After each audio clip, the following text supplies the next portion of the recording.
And how far does that go? How big is big? You know?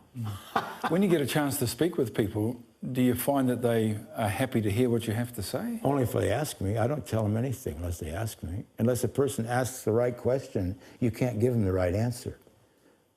You know, unless a person's hungry, you can't feed them. You know, unless they come, like Nicodemus came to Christ, and he'd heard Nicodemus speak many times in parables. Christ always spoke parables. He never gave the pure meat of the gospel out in the street. And the disciples could never understand, what are you talking? You're going to read from the Farmer's Almanac? Or are you going to tell them the Gospels? You know, he says, oh, I only speak parables when I'm in the street. Well, why? Because if they heard the truth, they would turn from their sin. You know, well, did you ever think about that scripture? What does that mean? You know, because it would be the wrong motive. Yes, but it does seem contradictory, doesn't it? But it's not. He didn't say anything. Love him, that they would turn. You know, they'd ask him a question, he wouldn't say anything because he knew that if he told them the fullness of truth, they would reject it. Then they would be responsible for having rejected the fullness of truth. To him, much is given, much is required. To whom little is given, little is required. So because he loved them, he spoke in parables. And only the truth seekers heard the truth in those parables. The self-seekers didn't hear what he had to say. So music is not unlike that because it can be seen as a parable. It is. The Cosmic Cowboy song is a parable, yes. I love, you know, everything I sing is like, and the Gospels itself are parables. Are you know, just full of allegories.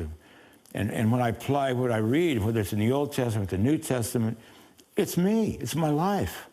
You know, the battle isn't with the heretics out there. The battle is with the heretics that live within me. You know, the holy war, the jihad that we hear about these days is not to kill the infidels out there. It's to kill the infidels that live within me. You know? And Christ said, how can you help a brother get a splinter out of his eye when your eyes are filled with beams and logs? First get the beams and logs out of your own eyes, then you can help your brother maybe get the splinter out of his eye.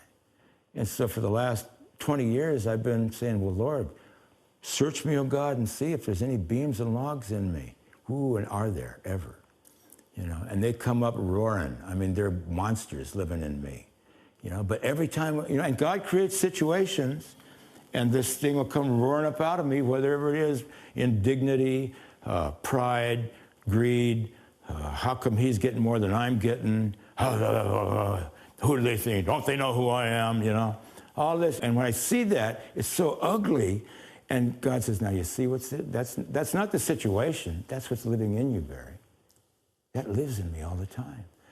See, so God creates, I'm convinced everything that happens to every one of us happens for the express purpose of God is trying to reveal to us what's living in within us. When we judge somebody, oh, look at that guy, you know, hey, that's not Christ. That's the egoic, onboard Satan that lives within every one of us. That's the old man still grumbling around in there. I was sitting on death row. Over a 10-year period, I lost 16 of my friends through drug overdose, suicide, sexually transmitted diseases. 16 of my friends. If I named them, you'd know over half of them because they were international superstars, you know? And so there I am sitting on death row with my number in my hand, waiting for them to call my number. I mean, 16 of my friends, their number had been called. They went down the corridor to pay the piper. And I'm sitting there, and I looked down on the floor one day. This is a parable. This is, you know, artistic license to, you know. I'm with you, Barry. I looked down, and there's a little piece of paper, and I picked it up. It's written in blood. Written in blood. Royal pardon. Barry McGuire, sins paid for in full. Jesus Christ. Signed. And I've got a pardon in one hand and a number in the other. And that's for every person listening to this program right now. They've got a pardon in one hand and a number in the other. Now, what am I going to do? Throw the pardon away and wait for him to call my number? Hey, I'm a high school dropout. I didn't get my high school diploma, but I'm smarter than that. I threw the number away and took that pardon, royal pardon, signed by Christ, tucked it into my heart. And when I looked up, the door was gone. There was no door in the cell. When I stood up, there were no walls.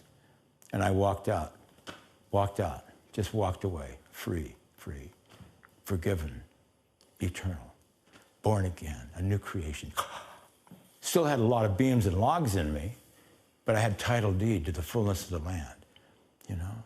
is what we can get into a whole teaching thing on. And that's available for everybody. For everybody. Right now. Everybody has that right now in their grasp. They've got a pardon with their name on it. They've got a number. And it's going to be called one of these days. That number will be called. You know? And when this protoplasmic blob falls dead on the floor, the entity that was birthed back in 1971 within it will return to the Father that created it, you know? Just as sure as you're me and I'm you. Barry McGuire, so nice to meet you, so nice to talk with you. Thank you so for much. joining us. My honor to be here. Yeah. We've loved having him here at our place. We hope you enjoyed having Barry McGuire at your place. Thank you. You're so tall.